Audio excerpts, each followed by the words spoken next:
everybody, welcome back to Brown Bird News. As you can see, the fall is slowly creeping in here. I haven't seen my hummingbirds in a few days now, but at the same time, this is when you really don't know what kind of migratory bird is going to show up in your backyard. We've had a brown thrasher under our bird feeders for a few days now.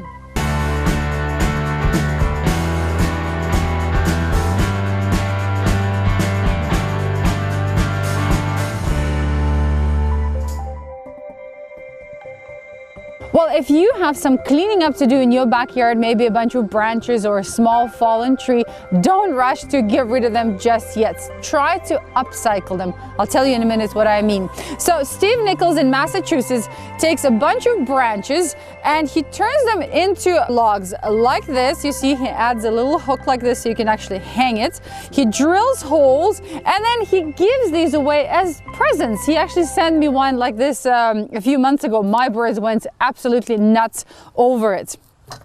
Another Steve Swearingen from Texas also likes to use a bunch of branches. He's an avid photographer, so that's a great prop to photograph his birds. He doesn't drill the holes through the logs, he just makes smaller indents because that's easier to just smear peanut butter, which of course woodpeckers are absolutely crazy about. What I did today, just in a pinch, is I took a suet cake that I have for my suet feeder.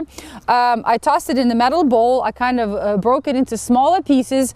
I melted it a bit, heated it up and melted it a bit. Then I added peanut butter and waited until it all turned into this kind of mass that I can work with. And then I'm actually gonna fill Steve's log and I'm gonna hang it, because right now actually I can see 5 woodpeckers on my other bird feeders.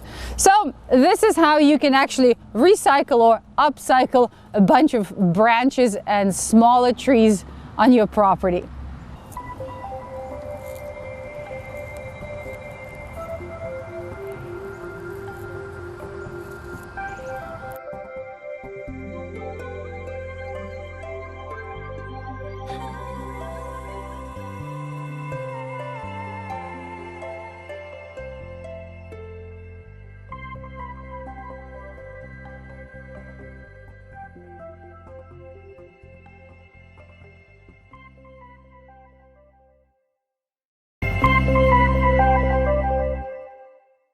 So this is my pollinator garden that I planted in June. It's doing great. And there's a bumblebee checking out all the flowers. I'm so happy. Anyway, as promised, I called Dr. Bird and I asked him about the Canada jay, or actually what's happening with Canada's national bird. And here's what he has to say. Hi, Tatiana. I must say I was quite envious to see you and your family receiving a visit from a family of Canada jays in the Maritimes recently, albeit to steal kibble from your dog's bowl. And you did wonder where things stand with our project to make the Canada jay the official national bird of Canada. Well, I'm happy to report that we're still working very hard at the job and that we have a new promotional book coming out on the subject sometime late this year or in early 2022. It's called The Canada Jay, the National Bird of Canada. Note the question mark at the end of the title. That's because our federal government has still not officially recognized the Canada jay as our national bird, even though it won a popular contest run by the Royal Canadian Geographical Society in 2015. Along with a foreword by Robert Bateman, the chapters in the book have been written by 8 authors, including biology experts in the species, a poet, representatives from Quebec and our First Nations, and yours truly. It's about 80 pages long and chock-a-block with colorful paintings and photographs. Best of all, no one is profiteering from its sales, and we hope to make it available to Canadians everywhere at a very affordable price. The other tool in our kit is our website, which can easily be found at www.canadajay.org. We need folks to go there and sign the petition to tell our government that this issue is important to Canadians.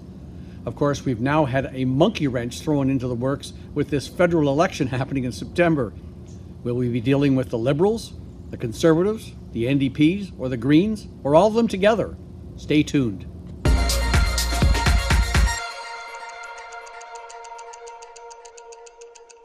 With climate change being such a hot topic, here's some food for thought from Dr. Bird. All over the world, we're seeing more and more extreme and prolonged heat waves, largely due to the warming of the Earth's climate. And even desert-adapted birds can't handle extreme temperatures like those seen during the recent heat waves that have been engulfing the world. A heat wave is defined by unusually high temperatures prevailing over a period of several days in any given region. During one heat wave that lasted 8 days in Australia, all of the eggs that wild zebra finches had laid or incubated failed. Native to Australia, these flexible breeders can nest pretty much any time in the year. And back in February 2017, these birds were nesting during peak Australian summer when a heat wave hit. Maximum air temperatures were above 40 degrees centigrade, that's 104 degrees Fahrenheit, on all 8 days, and they basically cooked the embryos in the birds' eggs. Of 25 egg clutches, 23 had failed to hatch. And this is a species adapted to breeding in the desert. While the adult breeders can evade the heat by moving elsewhere and cooling themselves by panning and bathing, the embryos are stuck in their eggshells. Even shading the eggs by the parents does not save them in extreme heat.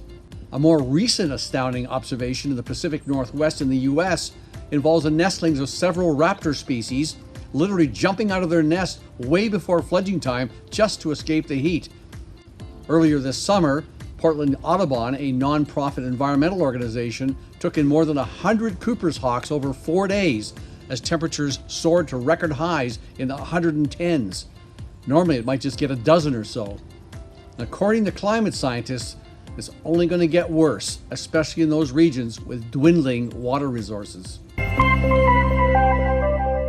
You know, I love sharing stories about how intelligent corvids are, but now there is a close race between corvids and cockatoos, the Goffin's cockatoo in particular. These birds, which inhabit the Tanimbar Islands in Indonesia, have been observed crafting their own utensils to get to their favorite foods. The cockatoos build different tools to open up sea mangoes to get to the inner seeds. They first start by breaking off a thick branch, then with their beak they carve that branch into a knife, which then helps them open the outer shell of the mango, and then with different types of spoons they actually scoop up all the seeds. The difference between these cockatoos and the New Caledonian crows, which have also been observed building their own tools, is that cockatoos learn this technique by watching other birds do it, whereas the New Caledonian crows figure all of this out by themselves. We all know that a lot of bird watching turns into bird listening. I certainly get really excited when I can recognize a bird by its song without actually seeing it. Well, Juan Pablo Culasso, an Uruguayan blind from birth who's also a musician, has devoted all his life to training his ear to recognize bird song.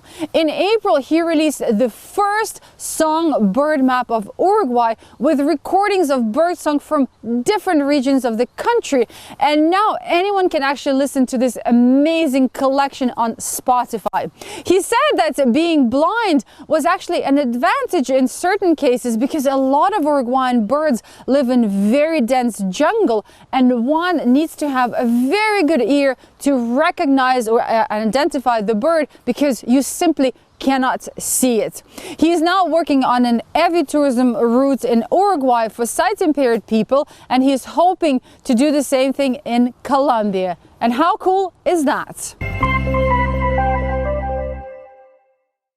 The endangered Atlantic piping plover has a new group of allies, the Plova Patrol.